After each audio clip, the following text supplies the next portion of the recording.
Kanye's whole thing is, I don't give a fuck. Art is something that you will really fight for if you love it, even if your message is misunderstood. Like White Lives Matter. He's an artist that likes war.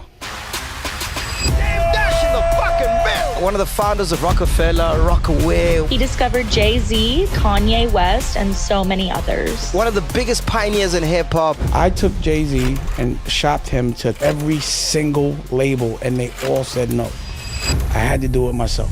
I really want to understand why Rockefeller won. I did partnerships with my artists. I'm gonna give you all the rights to my record, my art, and then you're gonna give me 10% of my art. That just didn't make sense to me.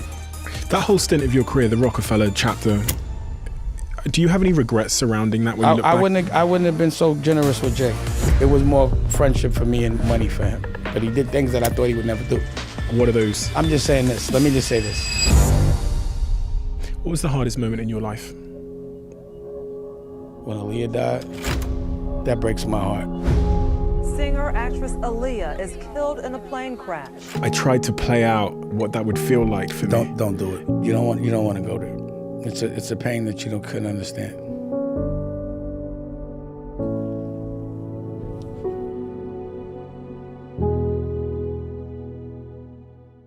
Before this episode begins, I just want to say a huge thank you to all of our new subscribers. 74% of you that watch this channel didn't subscribe before, and we're now down to about 71%. So that helps us in a number of ways that are quite hard to explain, but simply, the bigger the channel gets, the bigger the guests get. So if you haven't yet subscribed to The Diary of a CEO, if I could have any favors from you, if you've ever watched this show and enjoyed it, it's just to please hit the subscribe button. Without further ado, I'm Stephen Bartlett, and this is The Diary of a CEO. I hope nobody's listening, but if you are, then please keep this to yourself.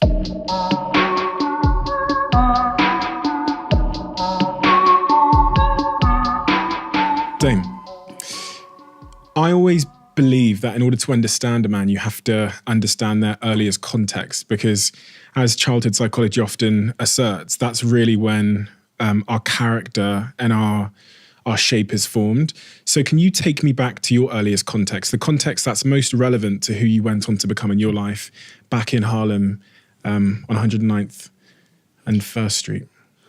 My first real memory of who I am is I remember being 4, and I was in nursery school, and the teacher yelled at me, or I got in trouble, and I felt embarrassed. I felt uncomfortable. And I remember saying to myself as a 4-year-old, I'm never gonna feel embarrassed again, ever. I didn't like the way it felt. You know, like when Fred Flintstone used to get yelled at and he starts shrinking, and I just was like, I'm never gonna put myself in a position to let any adult, teacher, whatever, I'm never gonna be embarrassed. I just hated that. I remember not liking that feeling. And I think that was the last time I felt it. Pause. And how did so that presumably impacts your relationship with authority figures? It just means I don't care what anybody thinks. So no matter what, regardless to what, you're not gonna make me feel as less of who I am. I know who I am. So there was no way that teacher was gonna make me feel small just because they were a teacher and I was a student. There was no way that they were gonna make me feel less of myself. I was never gonna let another person make me feel bad about myself ever again. The last time that happened, I was 4 years old. But what I saw was, as I got older, that this is the way people live their life, fear of what people think of them. And that's the reason why they don't say what they feel. That's the reason why they internalize, and that's the reason why they end up depressed. So as long as you're expressing yourself, as long as you don't care, as long as you're not hurting anybody, there's no pain to feel. It's almost like at that point I sprayed this thing called I don't give a fuck what anybody's thinking spray. And I think that's been the most important thing, is not to care about the judgment of other people. What about your parents? Could they tell you what to do? Well, of course, as a child, but my mom died when I was 16, so I was still a child. So at that point, I was making money. You know, the last time anyone could tell me what to do would be the last time someone was paying my bills. So if you paying my bills, then you could tell me what to do. And I've never put myself in a situation like that as an adult for someone to be able to tell me what to do. They could give me advice. My parents could give me advice. But, you know, at 16 or 17, after my mom died, I was getting more money than my dad. You know, so at that point, it's hard to listen to people that are older than you that haven't got to the place you want to go. And as a child, you become very arrogant when you can do adult things. But my mother was the one that taught me to never, ever, ever let someone tell you something that you don't believe without saying how you feel about it. And, almost where it made it to where we might have had almost a somewhat disrespectful relationship because I would talk back. But, in school, I would talk back. If I didn't agree with you, I was letting you know. And I'd be like, my mother taught me that. You know what I mean? So I was basically taught to talk back. You're a father now. When you look back I've been a father. Yeah. Yeah, I tell, should be yeah. a grandfather. I my newest child, I had it when I'm 50. I'm 51. 5 kids. Yeah. Last time I counted. When you look back on your own relationship with your parents and how, now that you're a father, you've got kids of your own, how in hindsight did that shape you, the dynamic between your parents, but also their relationship with you? Is there anything you look back and say, well, because of that, I became this? Well, everything. I have a tattoo on my arm that says, "Thanks for making me the man I am." So, yeah, I got my sense of humor from my father, and I got my hustle from my mother, period. And, yeah, you become a combination of the people that influence you the most.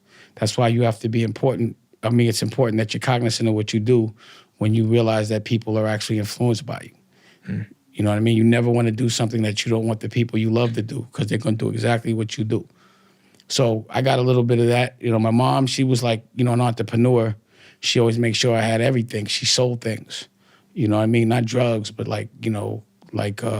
clothes. You know what I mean? But like at flea markets and stuff. And she was real innovative about it. She did this thing once. We went to a flea market and she took a hula hoop and put a curtain on it. And we would stand up and it made into a dressing room. And that day she sold all of her jeans. She made $800 that day, I remember, at Aqueduct. So, I've always had that hustle and bustle from my moms. And doing things different at an early age made me know that that's the only way you could do it right. Like standing in, like if you don't stand out, then you're just atmosphere in a crowd. But when you do things different, then people are drawn to you. One of the things I've thought about since growing up is how a lot of the things that I value most as characteristics in myself probably came from what the world would consider to be mistakes that my parents made. So one of them being like not being around makes you independent, or, maybe being a workaholic maybe makes the kid a workaholic, or maybe not having money gives you drive. When you think about the things that wouldn't be in that like parenting handbook of how to raise a child that ultimately served you and made you, the man you are today, is there anything there where you go, a mistake made me brilliant? Yeah. Every mistake that I had to fix made me brilliant. It makes you a boss, because that's a boss's job, is to like untie knots. Your job as a parent is to make sure your children never have to go through the same problems that you went through. It's to break cycles. But first you kind of have to understand what that cycle is. So as an adult that had children, I was, I ain't gonna like shit on my dad, but if I were him, I would have been in my life a little more. And you can look at there's this thing like, if your father's an alcoholic, you could either become an alcoholic because of it or just never touch drinks. It depends on how things affect you. So, the way he parented and the way I knew and I was conscious about the way it made me feel, I knew what not to do to my children or what not to, be absent, or when I should be consistent. The cycle that I've wanted to break was that cycle where, your mother tells you not to like your father and your father's telling you certain things about your mother, and those are the people that you love the most. And the only thing you want as a child is for your parents to get together. That's all you want. So, it took me to have 5 kids to have a good relationship, a good, one that's not so traumatizing for the child, a functional relationship. It took me 5 to be 50 to get there. But each one of those children, the other 4 children, I knew that I was like, damn, I even though I've been able to make it where They've never had to sell drugs, and they've had the best educations and lived that 1% of life. But I wasn't able to break that cycle. The thing that hurt me the most was the separation of my parents and the beef. I wasn't able to break that cycle. So, you know, I wasn't going to stop till I did. It's almost like with every child, I became a better parent. But knowing that the breakup of my mother and father affected my mother for the rest of her life, which affected me. You know what I'm saying? And I didn't want to ever do that to my children. And then also, being a visiting dad is whack. You want to wake up with your child. You want to watch your child grow and evolve. You know, buying and providing physical things, a kid doesn't even care about that. That's not currency to a kid. They don't even know about money until you tell them about it. All they care about is your time. And that's the most valuable thing is, you know, the love that you can give your child. So, you know, at some point you might think, okay, I'll sacrifice time with my child because I got to make money to support him. But the kid don't care about that. You know, the kid just wants you to be there to support him. Did you learn about emotions and affection and how to express yourself from your parents? Was that something that you were able to do as a young man? Well, yeah, I mean, I wouldn't put a title on it like, oh, this is affection, but I've always been able to express myself in any way, you know, whether I'm crying or whether I'm cuddling. You know, I don't have any problems about being and showing what I feel in that moment, unless it's the police.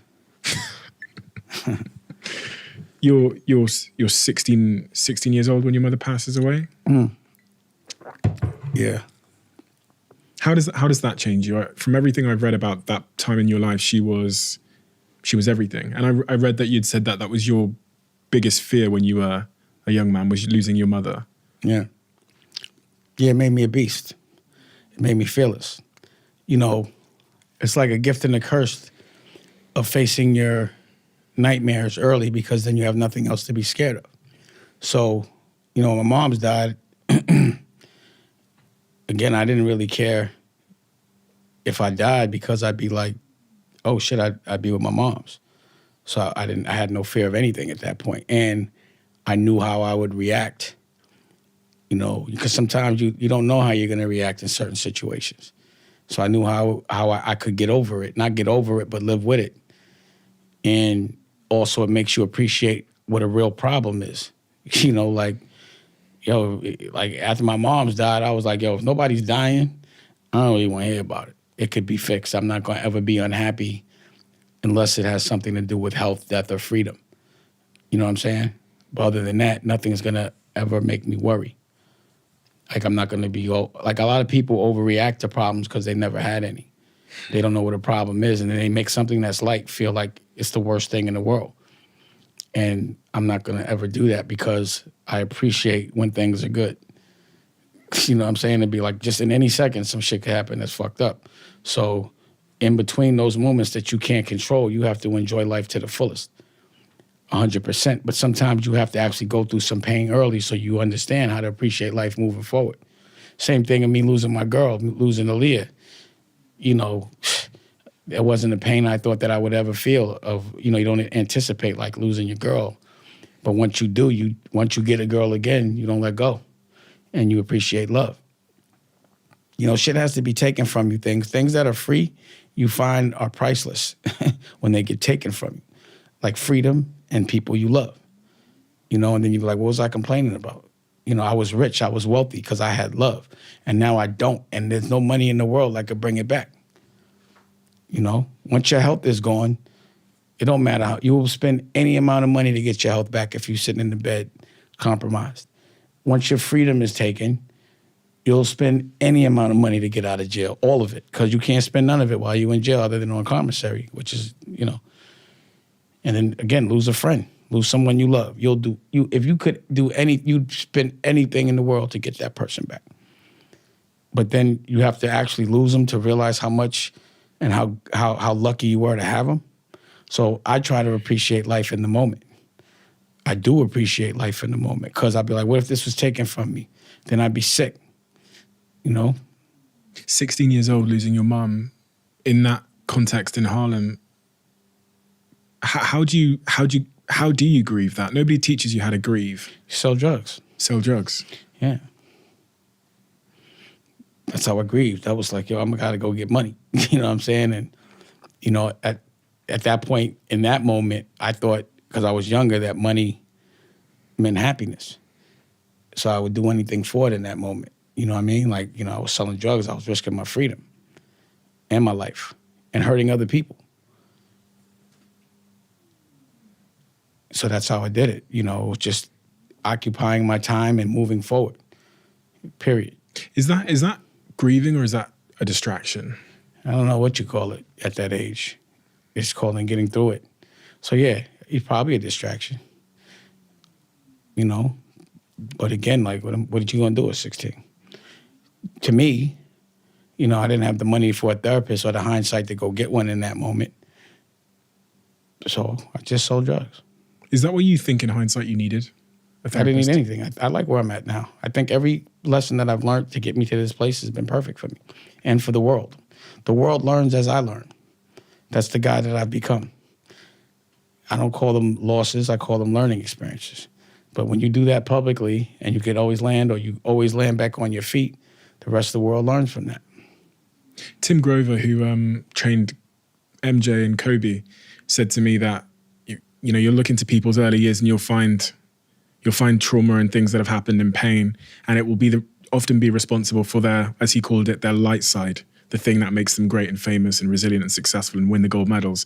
But then that thing is also responsible for their dark side, which can be the, you know, it can be the insecurities, it can be the things that are less admired.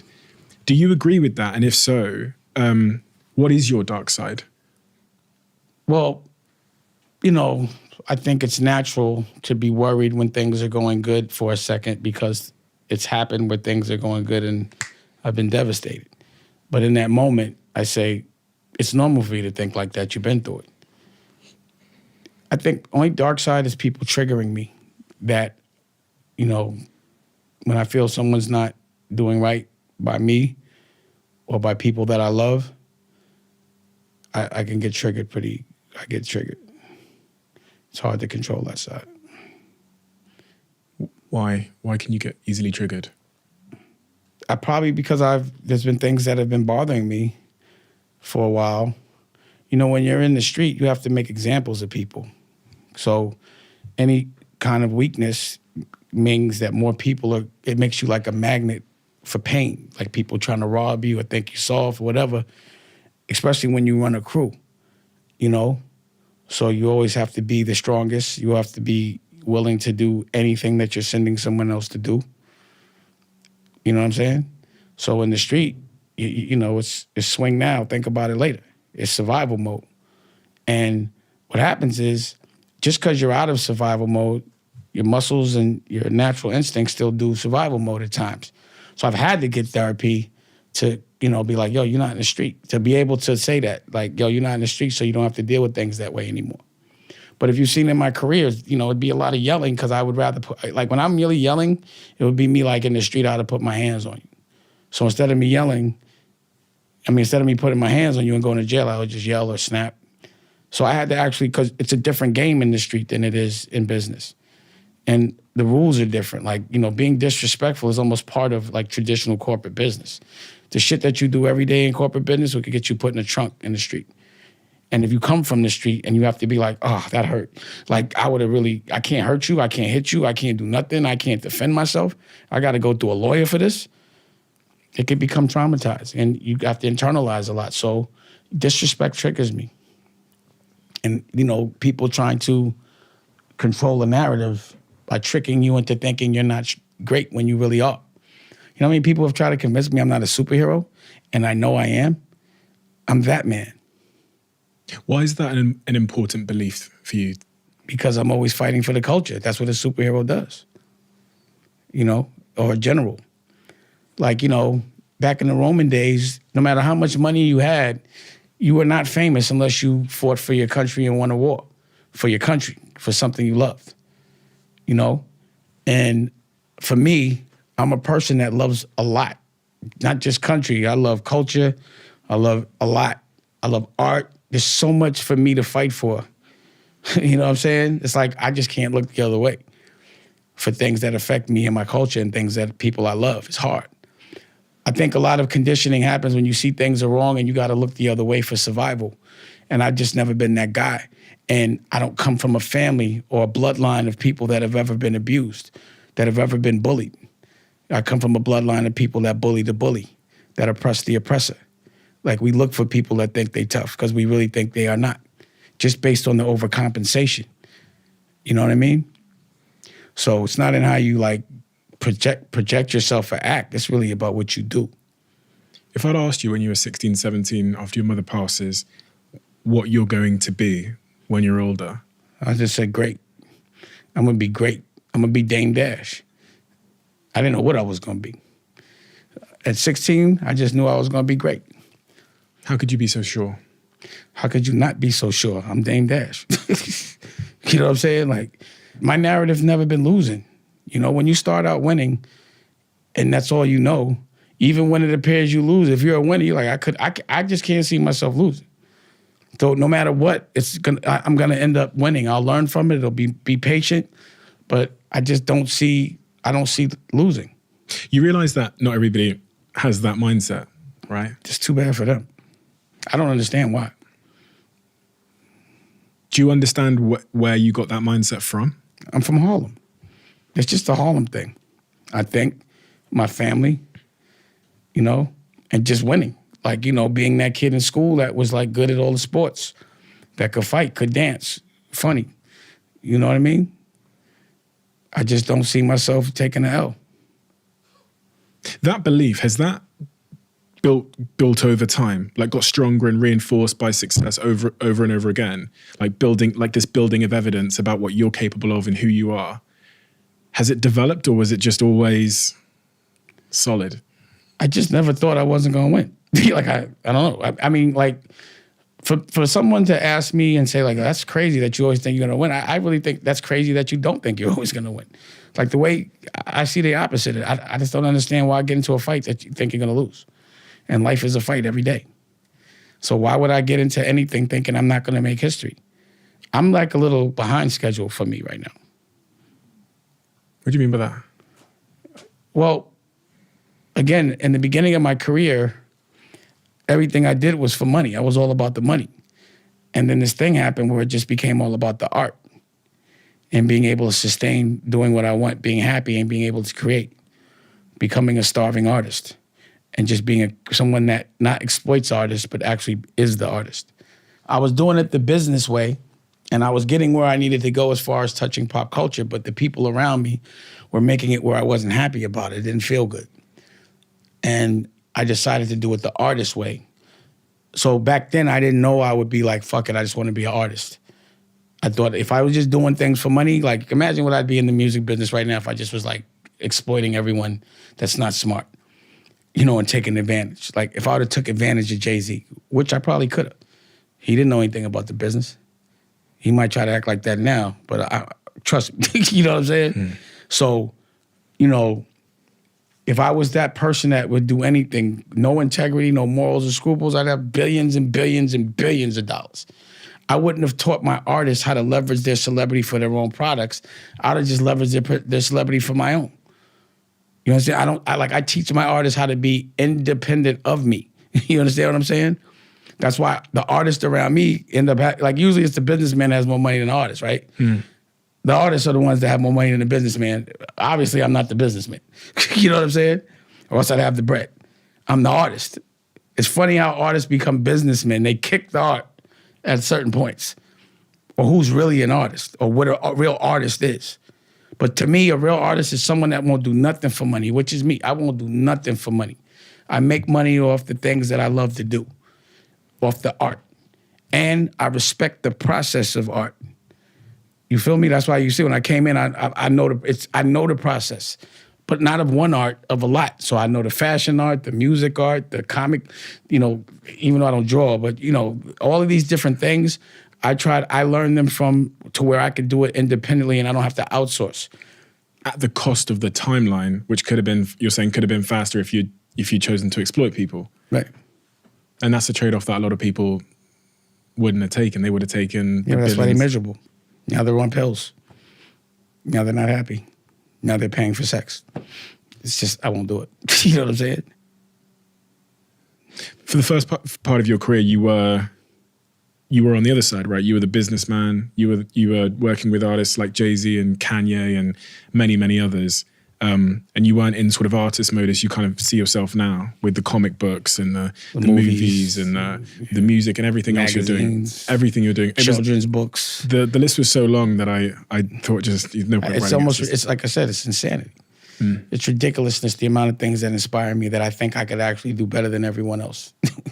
When you look back though on that period from being that 16-year-old, you go through school. I heard you got kicked out of school a lot. I got kicked out of a lot of school. I got kicked out of one school and then I dropped out of the next. But you got kicked out of a lot of schools. I can understand why from what you said about that 4-year-old kid. Yeah, but why would I want somebody that doesn't have as much money as I want to make trying to tell me what to do? And how do you think they felt when I would tell them that? Like my car's better than yours. I'm 16. You're the principal. You know what I'm saying? Did you park in the principal's spot one time as well? That's what got me kicked out of 2 schools. It's so crazy because, there would be kids that did real wild stuff in school that did not get kicked out, but question this entitlement of certain kinds of people. Just because someone gives them authority doesn't mean I'm acknowledging it. That journey that led you from there, from being kicked out of that school to, signing Jay-Z, building that career and all of that success around Jay-Z and Kanye. What was, when you look back at why you versus everyone else? What did you have to spot Jay-Z's talent, to spot Kanye's talent, to build them into stars, to create Rockefeller alongside them? What was it about you, in hindsight, the characteristics of you as a person, that made you capable of doing such an endeavor? I mean, I just wasn't taking no. Like, if I believe someone's going to win, I'm 100% sure that they will. And then I fight and make sure that they do. Did you have history in music before Jay-Z? I mean, you'd been Before successful being in the with- music business? Yeah. I was in the music business when I was 19.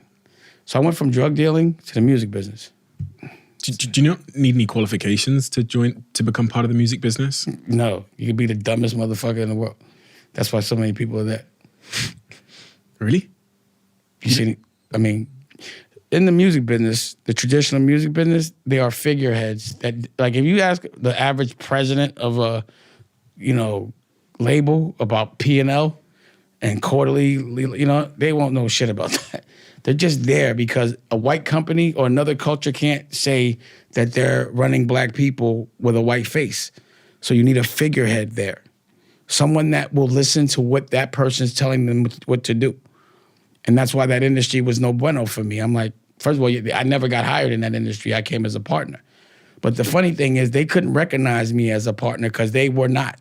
And I couldn't recognize them as generals. They'd be like, yo, how you going to talk to, you're a soldier. How could you talk to a general like that without thinking your teeth are going to get cracked? You understand what I'm saying? And they didn't understand that. Like, you don't understand. I own this shit. You work for somebody. Talk to me like the boss. And it's crazy how you will talk to the people that don't own shit like the boss. They just couldn't understand what that meant to own my actual equity, have ownership, not sell my rights to something and then let somebody else pay me for my work. That does not logically make sense. And it never did to me. You know what that means? Like, you have a grown-ass man saying and being proud to say I'm signed. Does that actually sound right? I'm signed to another man. No, it doesn't. But they've actually programmed us to believe it is. You're going to give me an advance. I'm going to give you all the rights to my records, everything that I've done, my art. And then you're going to give me 10% of my art. That's what the music business is, or 8% if you're lucky. That just didn't make sense to me. And I did partnerships with my artists, with the artists I work with in the businesses that I do now, just because I want people to maintain their manhood. Like, I don't ever say you sign to me. I'm not letting, I don't like the way that sounds. So, even the verbiage and the whole thing, just your masters, you know what I'm saying? All of those things are like trigger words, that unconsciously control us. Can we smoke in? If you want it. Yes. Is there, I don't know if there's, is that a fire alarm? Yeah, that's a smoke alarm. I just didn't know. Fire alarm, you can't smoke. You're not even from here, man. I have no idea. Don't even get out of here. That's just you just we're not in a hotel, okay? Is it gonna go off? Because You think it'll go off? I have no idea what that is. That's a smoker. It should be fine. It is what it is. It is what it is. You know. I really want to understand why Rockefeller won, and It's because it was real. because it was real. It was real, and I wasn't having it. Rocco, no one wanted to sign. Think about how, this is the record industry. I took Jay-Z and shopped him to every single label, and they all said no. I had to do it myself. Why did they say no? Either he was too old, he rapped too fast, they just didn't have it. So we were like, we'll do it ourselves. So that's the thing. Remember when I said before, people been telling me I'm not a superhero, and I know I am, right? So if someone told you that you couldn't sell companies and do the things that you did, because to them, it's superhero shit. It's a dream that they can't come true for them. You feel me? Mm-hmm. Like, you've done things that people want to do. Mm-hmm. And I guarantee you, if you came with that idea to certain people, they'd say, give you 30 reasons why you can't do it. The reason why Rockefeller was good, the reason why I did what I had to do, was because I knew how to have a clear dream without anyone obstructing it. I knew how to visualize winning. So if somebody told me, you can't do that because of this, get out my dream. Because that's not the last thought I'm going to have with my dream, because my mind is powerful. And whatever I see in my mind, I can make happen. So what I'm living in is my dream. I dreamed about coming to London right now. In the past, this was a visualization. I didn't know exactly what I'd be doing in London, but I visualized doing a lot of shit, talking to a lot of people. You understand what I'm saying? So if you can't visualize winning, then you will not win. And the average person, because we're programmed not to win, 99% of us are, we don't think anyone can. So when someone does, it's amazing.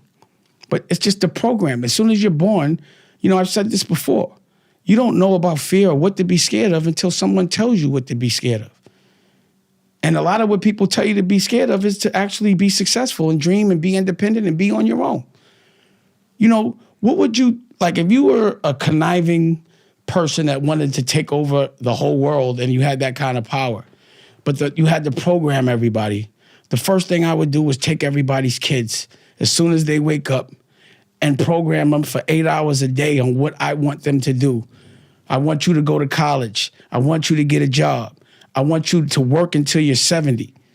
I want you to be unhappy. I want you to have debt. I want you to go get a loan to go to college. And then I want you to work that off. And if you don't go to college, then you make your parents' dreams into a nightmare. Most kids only go to college for their parents. You understand what I'm saying? And then you pay for that.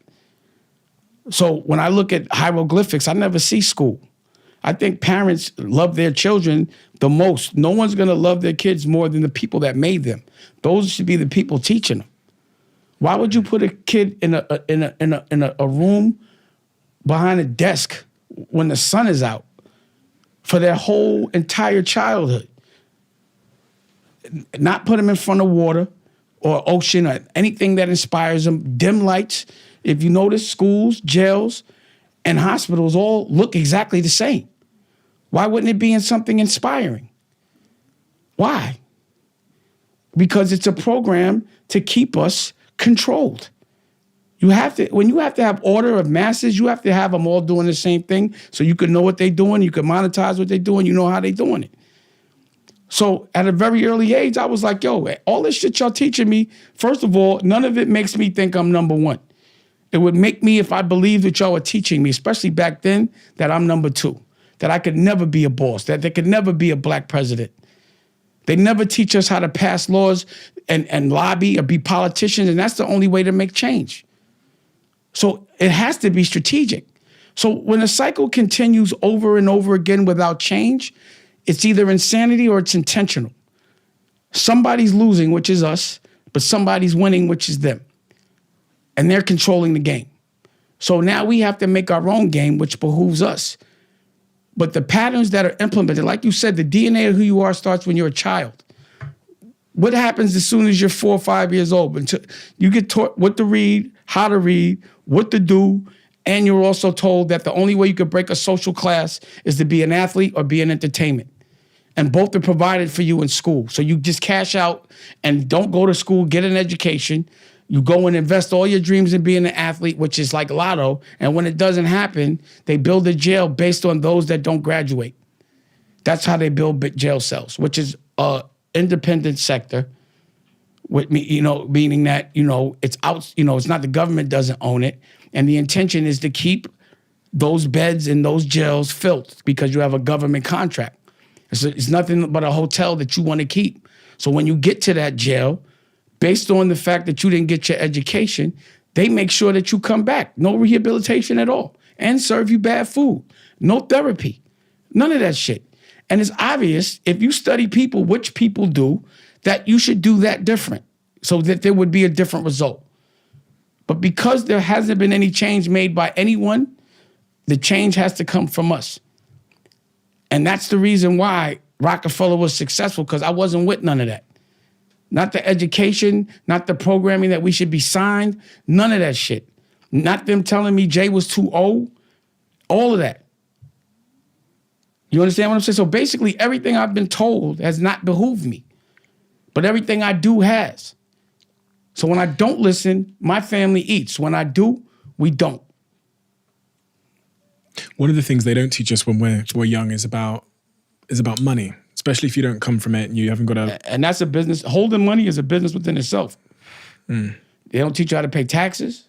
Yeah. They don't teach you about capital gains. Yeah. They don't teach you about trust funds. None of that shit. They don't teach you how to have money because they don't expect you to get none. Why isn't there a class on how to have money? How to invest it, how to pay your taxes. Yeah, I mean, I destroyed, by 18 years old, we have this thing called a credit score out here. I think you have it, the same sort of thing in the US. I don't have a credit score. I destroyed mine very early. And then I got these 2 CCJs, which is a county court judgment, which sits on your credit score for 6 years when I was 18, because I was shoplifting pizzas. My parents weren't speaking to me. I was trying to start these businesses. How do you shoplift a pizza? You just walk in, you get your bag, dress as smart as you can, so they don't look, you're still black, so they're still going to look at you walking in the shop, but you dress as smart as you can, go around the back, put it in the bag, walk out. That's what I was doing. I just didn't have any money. But I destroyed my financial credit before I knew what it was. But it didn't bother you because you still did what you had to do. I was convinced I was going to make millions anyway. So in the street, there is no credit. There's no contracts. Your word is your contract. Your honor is, and if you come from that, like, that's the way I was introduced to life, was the honor, not the contract. Not the paper, but the heart and the soul. And that's another reason why I was like, I can't be a businessman, because it means my honor game is out the window. How did you learn those lessons of business? You start Rockefeller, but you haven't gone to business school. Selling drugs. You got to market. You got to be consistent. You got a color top. No one else could use that color. You protect it. You brand. Your work got to be good. Marketing, then. Well, it wasn't. See, that's the thing about hustling. This is another thing. It's like, because it's illegal, you can't do no ads. You just got to put out. You got to give samples out. And once they addicted, then you raise the prices. But the marketing of Rockefeller, that was something. It was just the brand. We were just active, bro.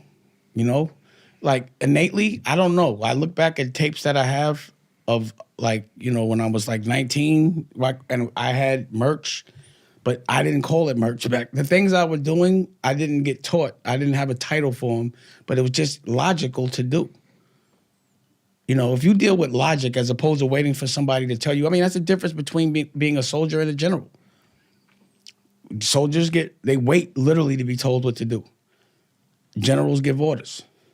There as well, the naivety seems to be playing into your favor, because if you'd gone to business school and learned about how to build a record label. While I was in business school, I'd have been missing building Bro, I paid for my daughter's college, right?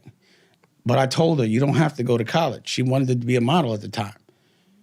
Those 4 years would have been the prime years for her. You understand what I'm saying? Now she graduated, and it's like, I would have preferred, because her education cost $250,000. I would have way preferred to just give her $250,000 as a salary, or at least invest $250,000 in a business for her.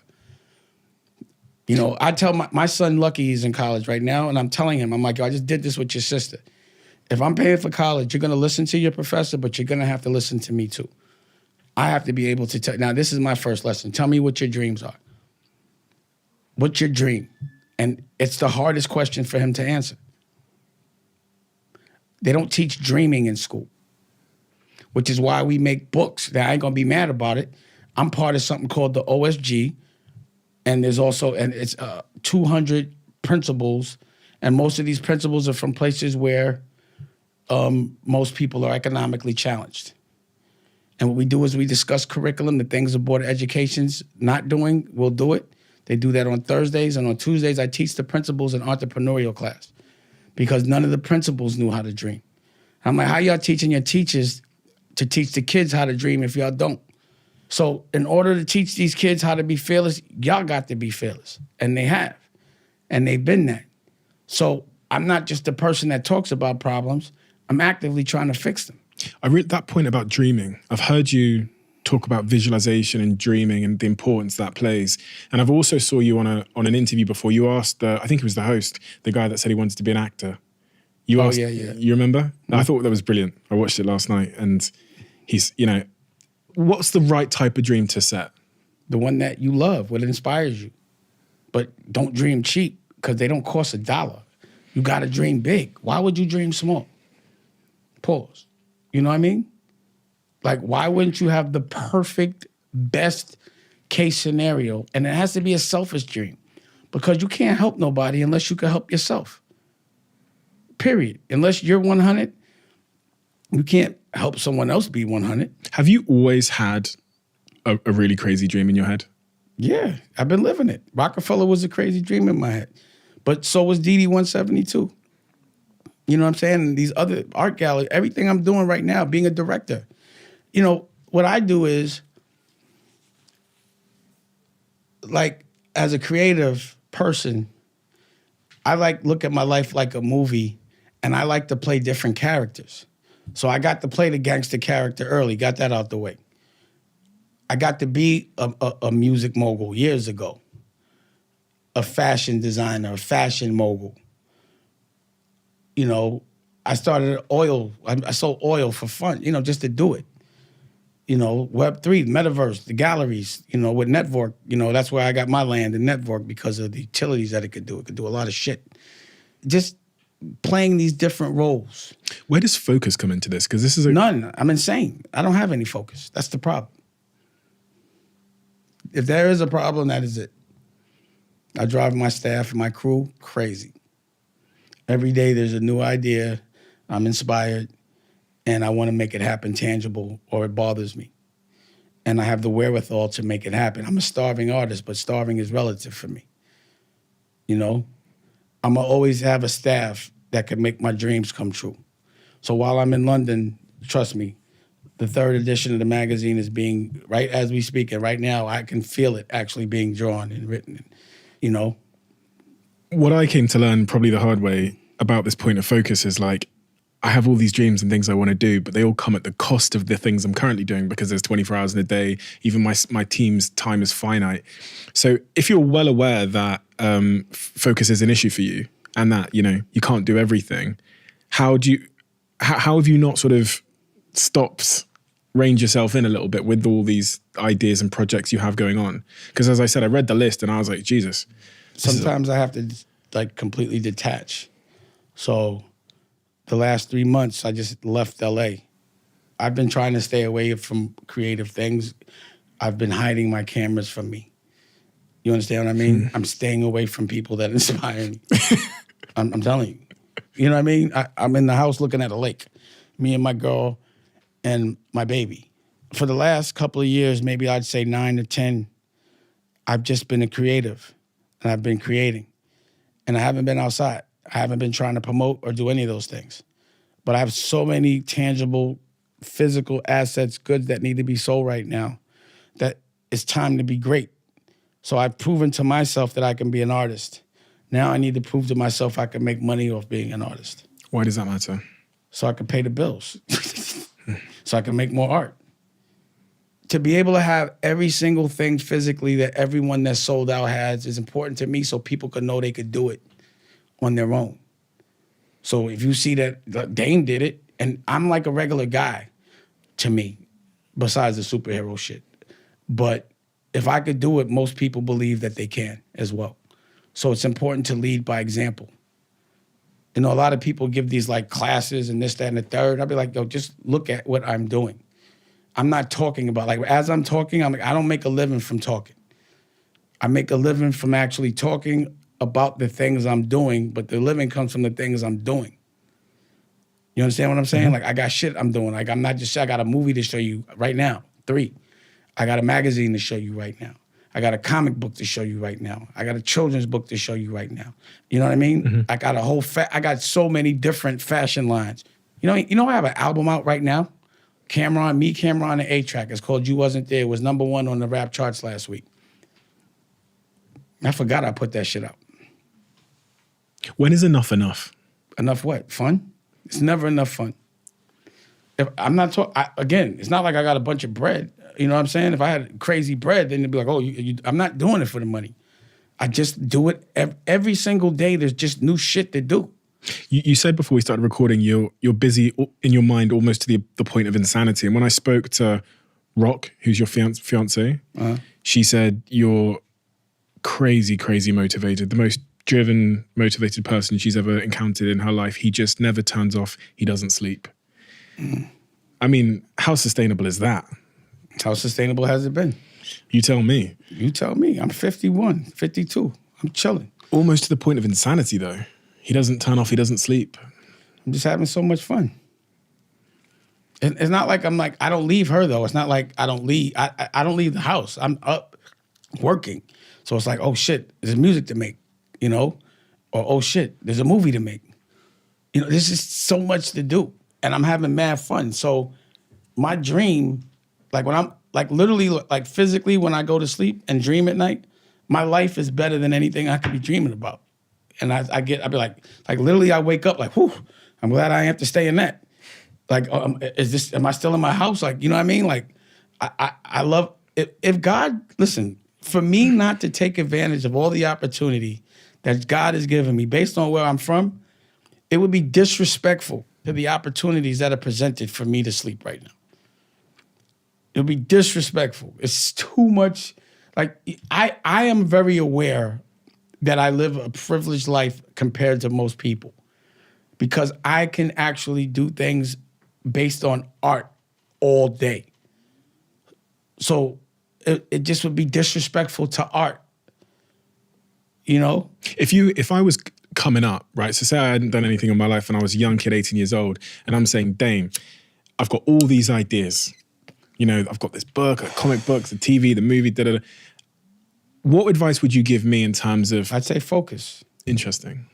But the thing about it is the difference is when I say I have all these ideas, I'm also showing you tangible things. Can you execute? People have ideas all day. Not many people can execute. I can. See, that's where there's a gift and a curse. Because I can finish, because I actually can do it, because I will do it. You understand what I'm saying? That's a curse, isn't it? Yeah. But I love it. The reason I'm really obsessing about this topic is I've been talking to my team. Some of them seems like it must be a similar relatable problem. And that's exactly why I'm really picking at it because, you know, Don't worry about it. We're told that we can't move in 10 different dimensions at one time, but we really can. But what about 20? You could do 50.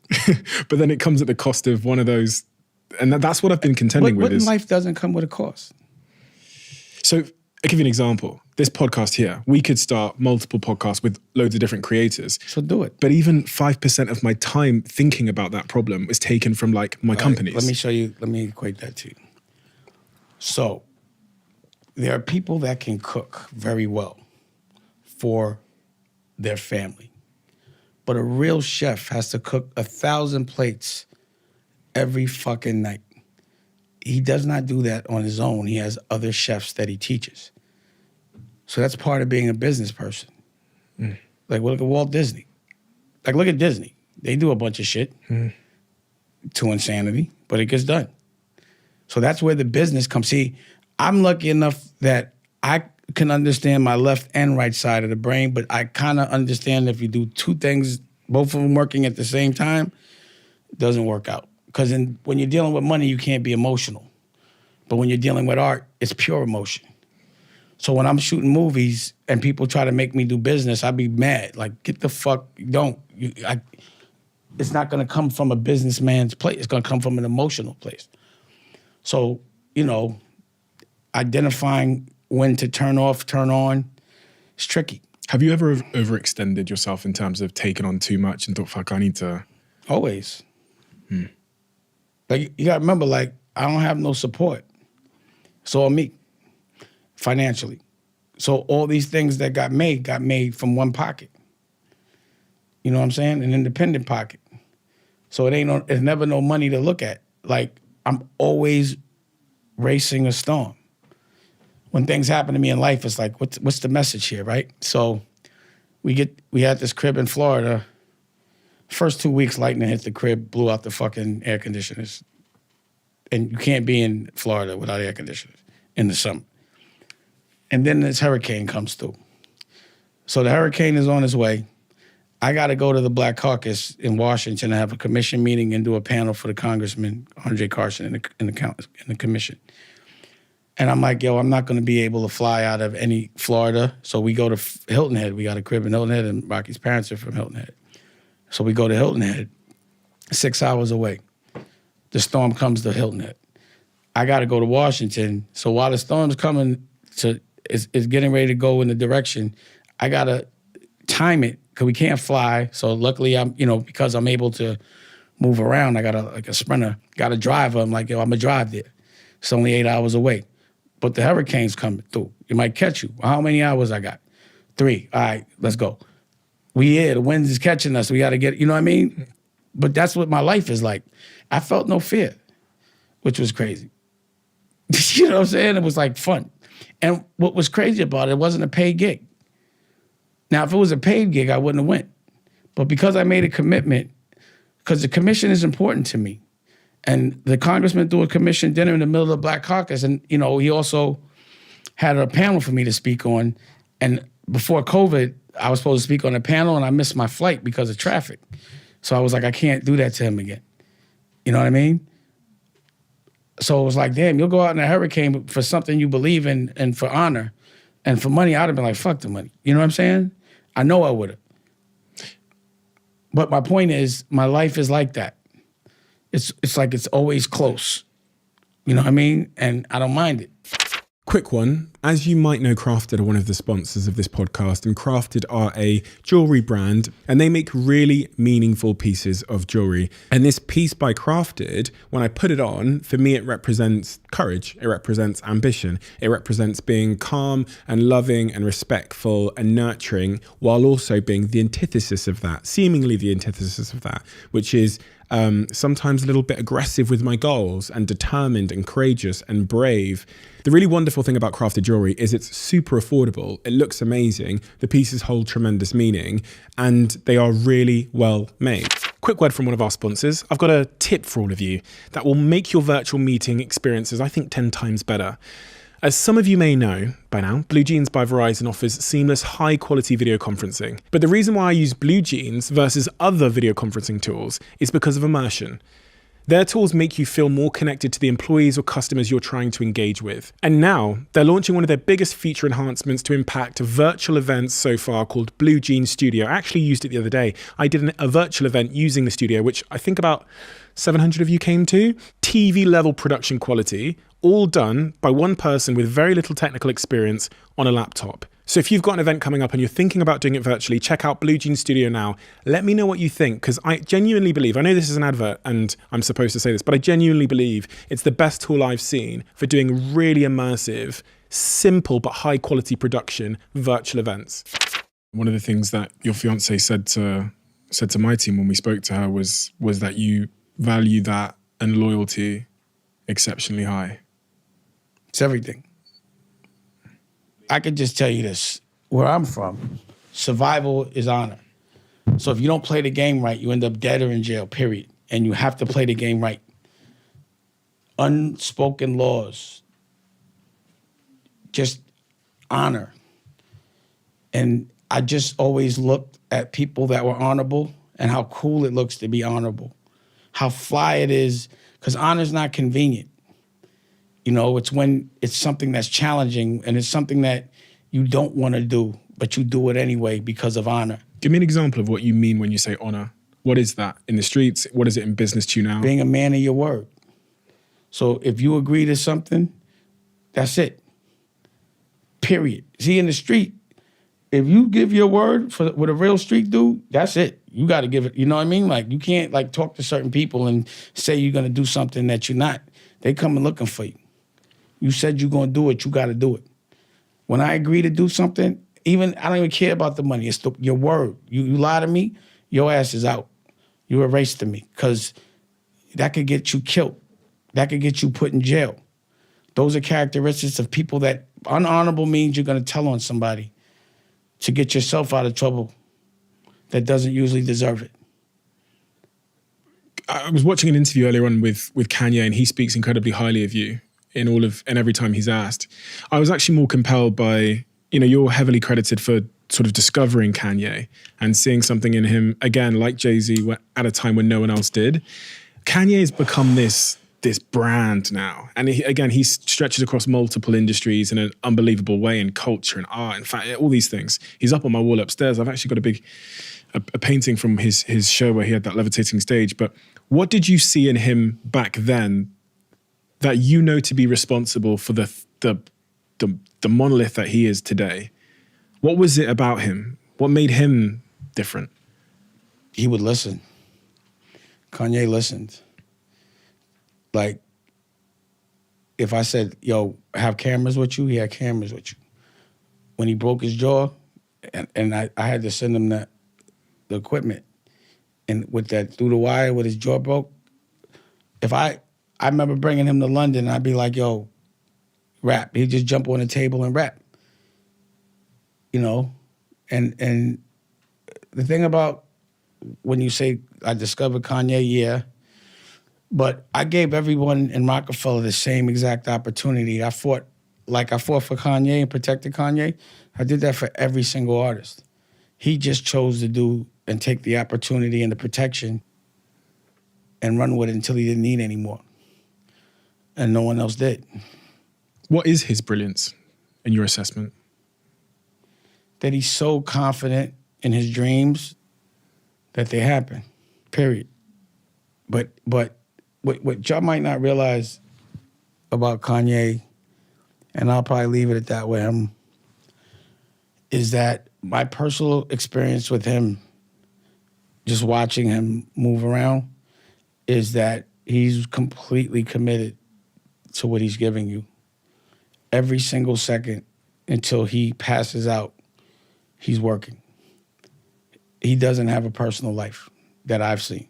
Every second's devoted to art. And it's insanity as well. He said it. He's like, yo, I'm Dame Dash with a whole lot of money. And he is. But, the thing is, he has a whole lot of money because he talks and works with corporate. But look how it triggers him. You know what I mean? So what it means is no matter how much money you make, if there's still somebody impeding on your art, you're going to be unhappy. And that's why my advice is always to do it on your own. Just for the happiness value of it. Fuck the money. If we all said forget the money, we'd make so much more. Probably not in the short term, though, right? But in the meantime, you're having mad fun. When you're working on your dream, money doesn't matter. If you really, truly love what you're doing, if you're doing it for the love of the art, you ain't really worried about the money in that moment. As long as you can continue to do it. There's a trade-off, though, isn't there? And I've experienced that in my life, and it's kind of what you were speaking to there. It's the business side of you that keeps talking because you still love money. Me? Yeah. I do love money, to be fair. That's why you're conflicted. Yeah. And I think I've taken investment in all the companies I've started. No, not these days, but sounded like before. You have. Yeah. In the last 10 years. And it sounded like it gets you uninspired. But that's why when we spoke offline and you said, I quit my job, I was like, didn't you just say you sold a company? How could you still call it a job? Yeah, so I saw the job. Once it's a job, it's not fun no more. I don't got a job. When you look at these people, so in Kanye, case, I don't want to talk about him beyond this point, but obviously it's made him a billionaire. the trade-off you're speaking to is that, you know, he's had these frictions with the corporations and stuff like that, but puts him in a position now where he can, as he is doing, go it alone, be an independent. All I'm saying is, regardless of what, it ends up in war. So if you get either way, either you're going to have to walk away from your company or go to war. One of the two. Correct? Yeah. Most of the time for a lot of founders, who the fuck wants to do that? Yeah. If you look at Steve Jobs with Apple. Look at you. He got fired from Apple. Let's talk about you. Yeah. So it Mine sounds ended to in me more. like you went public and got uninspired. Yeah. Lost control. Exactly. Yeah. You gave away your control for money. Yeah. Why would you give your freedom? Think about this, right? So when slavery became in America illegal, everyone that had slaves were still lawmakers that used to have slaves. They still were passing laws. So can you imagine this conversation? Yo, what are we going to do now? We don't have slaves. Well, we have to make it where they're slaves, but they don't know it. How do we do that? Well, let's oppress them and let's make them fight each other. So every time one kills, we get one killed, and then one goes to jail. We get 2 for 1. Plus, they all have kids. They have kids. So now they don't have parents. They're disenfranchised. So now the kids do the same exact thing because they have nobody to lead them. You understand what I'm saying? It's just the plan to make us think we're winning when we're losing. But what we really do is we give away our freedom. So what happens is you commit a crime, you hurt your brother, and now legally you're in chains. You're put in a cage and you're working for slave wages. And now, instead of slave master or master, it's warden or CO, or at least that's what we call them in the States. I don't know what they call it's called a correction officer, CO, or warden, whoever runs the jail. It's a plan.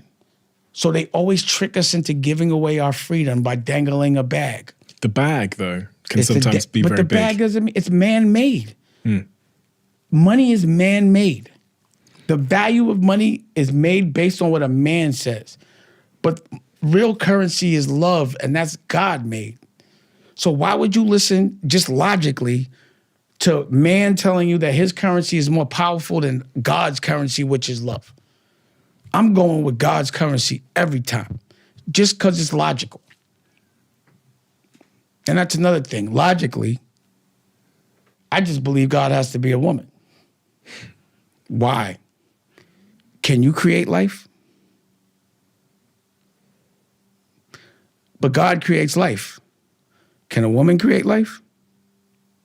So what would be the closest thing to God? The creator of life would be a woman. But of course a man, because they have muscle, would trick the rest of the world into believing that man would be in... If war and people fighting is the least smartest thing in the world to do, and that's men do that all day. It's the most destructive thing to do. It's bad for business, but it's good for someone else's, whoever's selling bullets. You understand what I'm saying? And men do this all day. So if, men been running this shit for a while and shit is fucked up. I would love to see what life looks like with women running things. I would love that. That whole stint of your career, the Rockefeller chapter, do you have any regrets surrounding that when you look back and think, I wish I'd done that differently? I wish someone had told me this thing. That's Rockefeller. That shit is art. Why would I want to mess with that? Look how it's impacted the world. You know what I mean? Like, yeah, there'll be certain things that just because I know better, I do different. But who cares, man? I was like a kid. What are those things? If you were giving me advice. I wouldn't have been so generous with Jake. It was more friendship for me and money for him. And I always felt that, but I ignored it a little. You regret ignoring that? I don't regret it. I wouldn't have, the things that I wouldn't have let certain things happen because I didn't think they could happen. You know what I'm saying? Like, he would never do that. But he did things that I thought he would never do. So now I would be like, he would do that. And I would make sure it didn't happen. So Rockefeller would probably still exist right now. I made those mistakes too. It is what it is. Actually, the life that I got after Rockefeller was it's been so fulfilling and I've had so much fun. I just opened up art galleries all over the world and made music with cool people, and I just been doing cool shit for the last 10 years. I was compelled by what you said earlier when you said Rockefeller would still exist. Yeah. Okay, you tell me what was the end of Rockefeller and why it happened. From what I understand, and again, this is just what I've read, there was a dinner that took place between you and Jay where Jay wanted to sell Rockefeller to Def Jam. No, that's not what happened. Okay, well, there you go. We met at dinner because I had heard from L.A. Reid that Jay was like, I'll take the job of president, but Damon and Biggs can't be down with Rockefeller. And L.A. Reid was like, yo, and I thought John McNeely had said this shit. I was like, Jay could have never said that. And we went and he did me like public place, the whole shit, and told me this shit. And I was just like, you fucking serious? Jay told you that? He said, yeah, I want to be looked at as a businessman, and as long as you're around, I can't be looked at as a businessman. But I was like, what's that got to do with Rockefeller? So he was like, yo, y'all can have Rockefeller, but just give me my Reasonable Doubt masters back. I said, let me think about it. And I went and did a screening of The Woodsman, and I was like, yo, come with me to the screening so he could walk the carpet. He's like, nah, you're all dressed up. And I was like, this nigga never helps. But my point is, regardless of what, Rockefeller still existed. It's just I didn't run it. So why isn't there still a Rockefeller? Rockefeller was sold, right? In the end? It was sold, but they gave Jay to run Rockefeller. So Kanye was still there. Everybody was still there. Why is there no more Rockefeller? You tell me. Well, usually when a rapper runs other rappers, it doesn't happen. It doesn't work no more. It just means there was no Rockefeller unless I run it. That's it. So I would have continued to run it. I wouldn't have put that, I would have dealt with it different. And how when you're going forward in like... But I didn't want to run Rockefeller no more. I was done with that. At that time, I was already at Rockware. My office was not, I wasn't fucking with music no more. And Rockware was making a lot of money, right? Yeah, but it was just more, I was just inspired. I was just sick of being in that building and dealing with dumb shit. I was done with the music business. I wanted to do fashion. I was done with it, so I looked at it as an out. Like, out of obligation, I would have still ran Rockefeller because I gave my commitment. But because they was acting silly, I was like, yo, take it. I want to go anyway. You know what I'm saying? Mm. But, How do you feel towards Jay-Z now? I don't feel nothing. No bad feelings, no good feelings? No feelings. If I deal with feelings, then they would probably not be so complimentary. He's obviously achieved, tremendous success in all he's done in multi-industries and all that kind of thing. What is it about him that you think has put him in that position? His characteristics? I don't want to talk about Jay. You don't want to talk about him? Not really. Like, I know what Rockefeller was and how we did business, so it's hard to, I don't even try to figure that shit out. Period. You have a really unique perspective in the sense that you yourself, Kanye, Jay, you got to see the characteristics that made them go on their journeys, and that's really what I was trying to get at. Is like, what are those? The difference between Jay and Kanye, and I say it, Jay is about the money, period, and Kanye is about the art and the money, but it's the art. You know what I mean? Like Jay, like Kanye is a real artist. Like Kanye is in different dimensions. Like he really focuses on that fashion. I never saw Jay do that, ever. Nothing near that. And he really focuses on his creative. Like, he produces his own beats. And then he's about, like, sonically, he's really into how things are, like I don't even understand what the fuck he's doing when he makes beats. You know what I mean? Like, I know what a beat sounds, but then he does some other shit that makes it, like, where other people respect it. It's an art to what he does. And, Kanye obviously has opinions. He's not trying to fit in. So Kanye's whole thing is, I don't give a fuck. He's an artist that likes war. But most artists, I don't know, I think it's like art is something that you will really fight for if you love it. Even if your message is misunderstood. Like White Lives Matter. Yeah, I don't understand it. You don't understand his message there? No. Kanye, holla at me, bro. Explain that one to me. I didn't understand that one either. I did try and read after I saw his post, but I still couldn't quite grasp what he was Actually, don't holla at me. I don't want to talk about that. The only reason why I would want to talk to him is so I could know, so I could protect him. That's the only reason why. But other than that, it's like, yeah, that one there. I love Kanye. Seems to have bothered you. Seems to have bothered you, that one. No, nothing he does bothers me. I know about Kanye. You know, I know that his thing is to trigger. So he's a triggerer. So if I'm not gonna be triggered, you know what I'm saying? Like he likes that shit. I don't. That ain't me. I mean, you know, it's fun to watch, but certain things I'd be like, you know, like I said, we have a relationship where if I don't agree with him, we have conversations. You feel me? And that might be why sometimes we don't speak for a while. But you know what I'm saying? Like with everyone that I love, I'm not gonna just say things are all right if they're not. I'm gonna tell you my perspective on it. And sometimes people don't want to hear that shit. I don't know what's going on, so I can't judge it, but I wouldn't have did that shit. You know what I'm saying? I didn't like it. I'm telling you right now, but I'm not gonna disown him, but I didn't like it. He's like that person in Thanksgiving, that uncle that you are. Like think about it, like, you know, I'd have Stacey Dash at my fucking Thanksgiving table. Imagine what that would be like. The elephant in the room gets addressed. You understand what I'm saying? Yeah. But that be the reasons why a lot of times it doesn't happen so often, because I'm always addressing it. Not because I'm, you know, I just honestly would like to know, curiosity. What did you learn from how Rockefeller came to end about business, life, people? I didn't look at the music. I didn't look at that as business. That's why I was like, it's not real business. So you got to think about it. At that time, I'm a real businessman. That means I want to be strategic. I want to make plans. If nobody wants to do that shit and I'm doing it on my own, it becomes very frustrating. So I had to fight for Rocawear. You know what I'm saying? I had to do it on my own. I had to fight for Rockefeller. I had to do it on my own. It was just too much fighting, and then fighting with the people that I'm fighting for. It just was, you know, it was just like, I'm not fighting for a bunch of dudes. Like, it's just, there's nothing to get from it, to gain. So just like, it's a bunch of ungrateful dudes. And I can't have my daughters around these dudes. You know? Do you have trust issues in business? Hell yeah. There's no trust issues. I trust no one.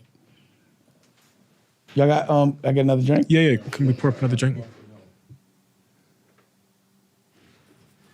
Same? Yes, please. We can just keep talking. It's okay, isn't it? Yeah, it's cool. We can just keep talking. Yeah. You said you don't trust anybody. Do you? Yeah. Cool. My girlfriend. You think if you make her really mad, you think she's gonna? You trust that she's gonna be fair? Fair? What do you mean by if fair? you do something unfair, Yeah. will her reaction be fair? Probably right, not. Next question. Yeah. I trust my. I mean, I trust my girl, but I trust Jack.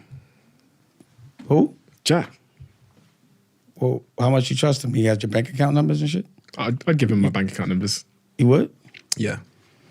My assistant, Sophie, I trust her as well. My brother works full-time for my company, Jason. I trust it. He actually manages all my finances, my bank account, all my investment portfolio when I do Shark Tank Dragon's Den. We'll see how that works out. It's going well so far. We don't, you know. No. Yeah. No, I'm just saying this. Let me just say this. Of course, I have people around me, and everyone has to deal with those things. But the trust thing is, I'm cut from a certain kind of cloth. So what may not be honorable to people because they're not from the same experience as me, it may be different version than what I see. So I don't trust that people look at things exactly the way I do. Like some people don't think things that are disrespectful are because they're not a boss.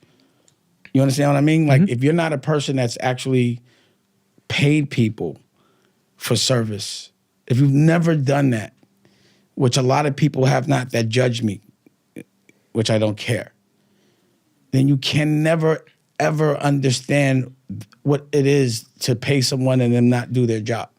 You just never know what that is. So you don't trust people? Nah. People don't even trust themselves. There's no one in your life that you trust? Your fiance?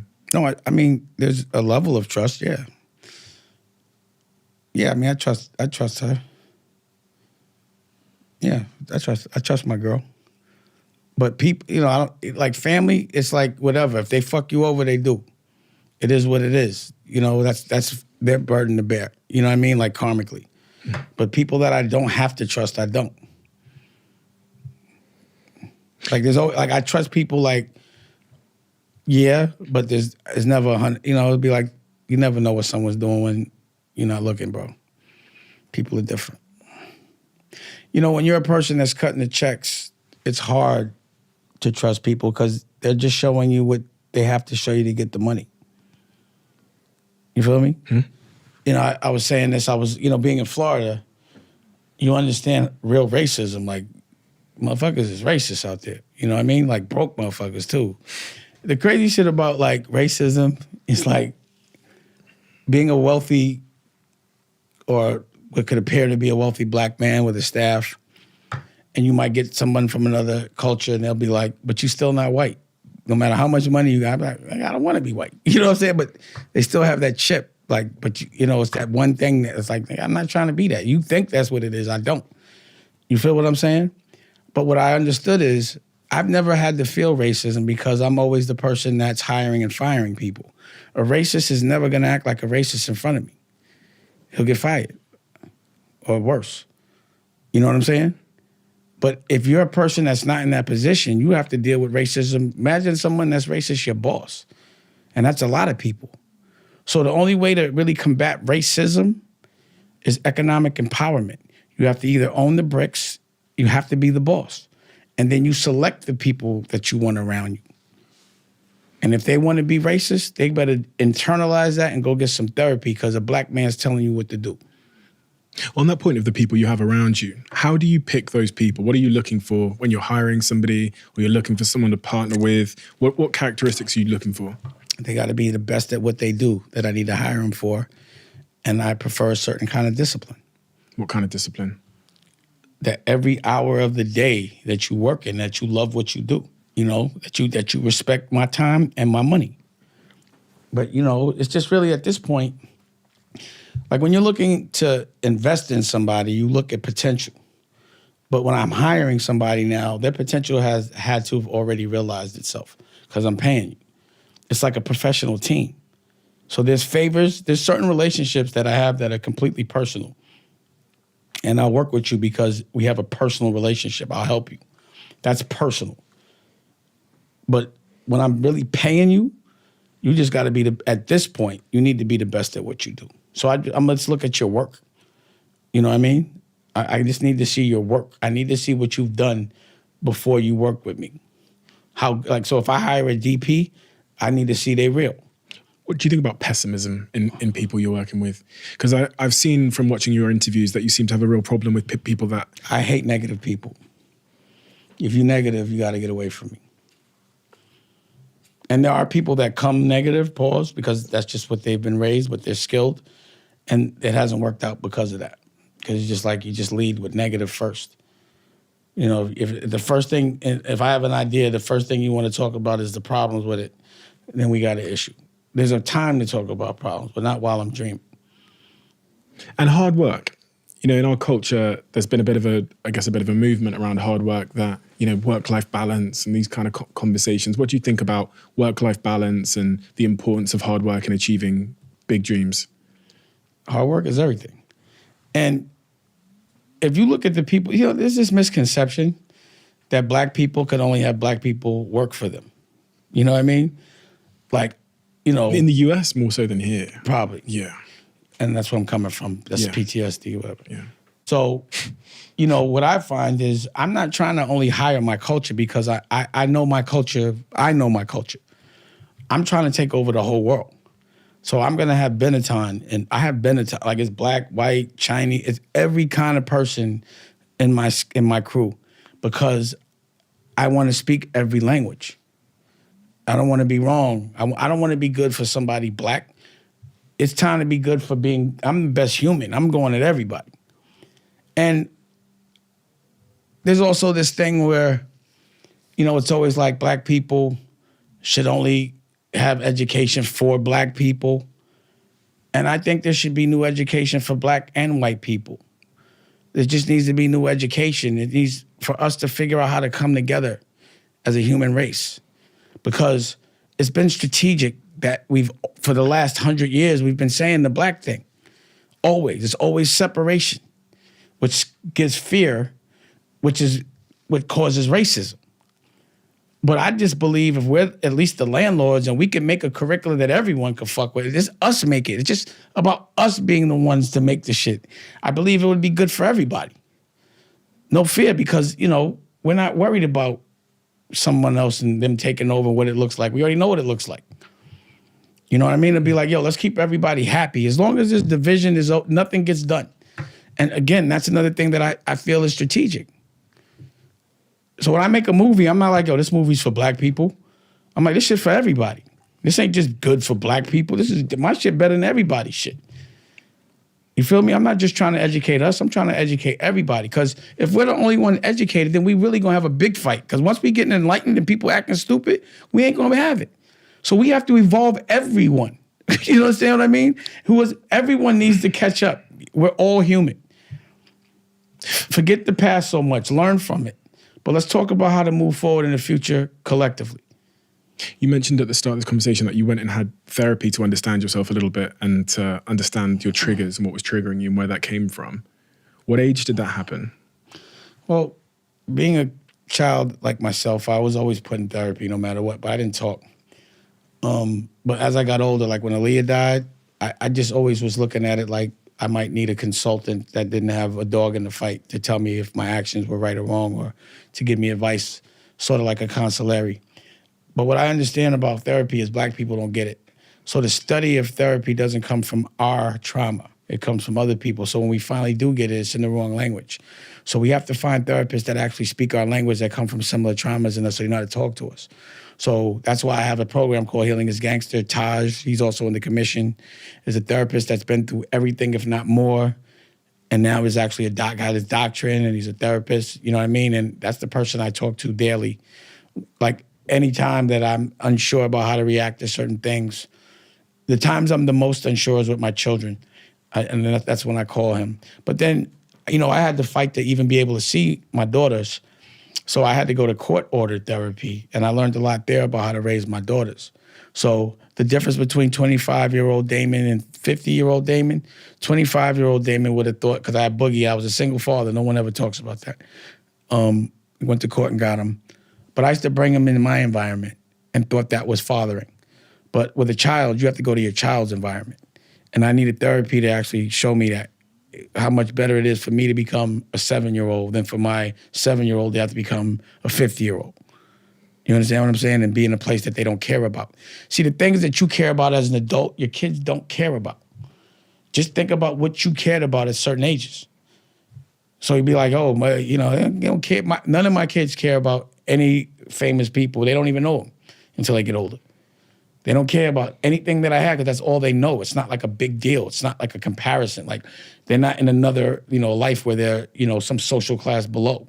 And then they're like, oh, you know what I mean? It's just what they know. They just want time, and they want you to do what they're doing, and they want you to speak in their language. And that's what I've learned. That's why I've made all of these with my girl for my son. She's made children's books and syllabuses from the womb to 3 years old, and all this programming on how to interact with your child. You understand what I'm saying? So I'm a way better parent now, which is most important.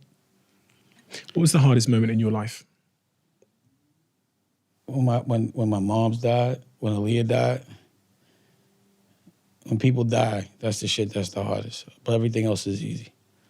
When I read about, well, I obviously remember the news, the global news when Aaliyah died, but when I read about it before you came here, now that I'm in a relationship with someone that I love, I tried to play out, I played out in my head what that would feel like for me. Don't do it. Yeah, I just couldn't. I couldn't get there. My brain wouldn't let me go all the way. You don't want to go there.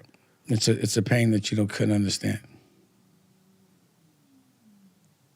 But surviving that pain has made me very cool. What was that period of your life like? It was sad.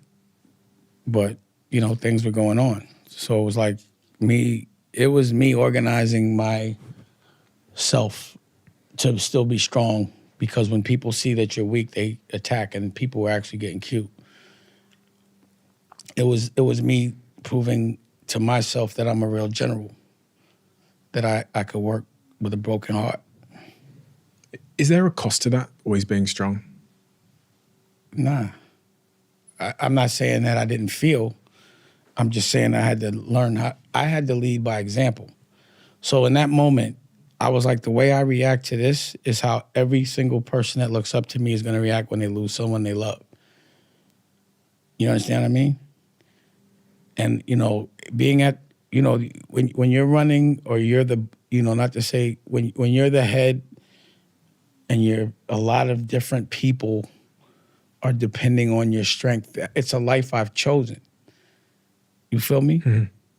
So when you choose to be a certain way or take a certain role, like I would rather do that than sit around and be sad. You know what I'm saying? Like, I don't want to sit around and be sad. Mm-hmm. For me, it's like life. I have so much fun that when natural tragedies happen, when things happen that are going to happen to people just, a matter of when, I can't let that fuck up my fun. It's just the test. But, it takes reading and therapy to organize, to be able to move at a professional level. But, Your 5 children. If they're to be successful and happy in their lives, what lessons are you imparting on them to set them up for success and happiness? The thing is, the people that are the hardest to talk to are my children. But I think my daughter Ava,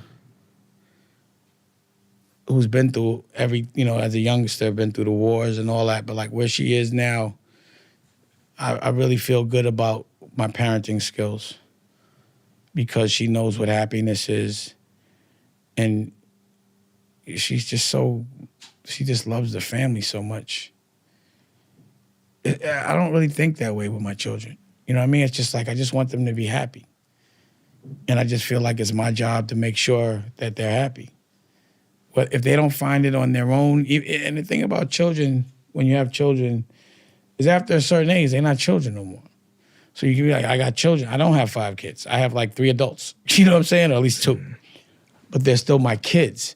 So if they're not happy, then I want to make sure they are. If their dreams, like my job is to make my kids' dreams come true. But they have to know what they are. Do your kids know what their dreams are? Nah. It's a conversation I have often with them. And I'd be having like, yo, write it down. They don't even listen to me. I'd be like, should I get paid to say they don't listen to for free? But they're still perfect to me. It's hard because the good thing about like baby Dusko, my son, is that Rocky is instilling everything that I'm instilling. There's no contradictions. Like if I say something, she's not saying I'm wrong. So there's no choice that has to be made. We're both instilling the same thing. So I'm curious to see how that one's going to work out. All my kids are different. All of them. You visualize for your whole life. I was reading about how when you were building Rockefeller, you would pull up at houses and go and view houses that you knew you couldn't afford because one day you knew you'd be able to afford them. And this sort of thread of visualization. I still do that. Really? You're still pulling up at houses? Yeah, but I could always buy them. I promise you, is once I go look at a house and I want it, I figure it out.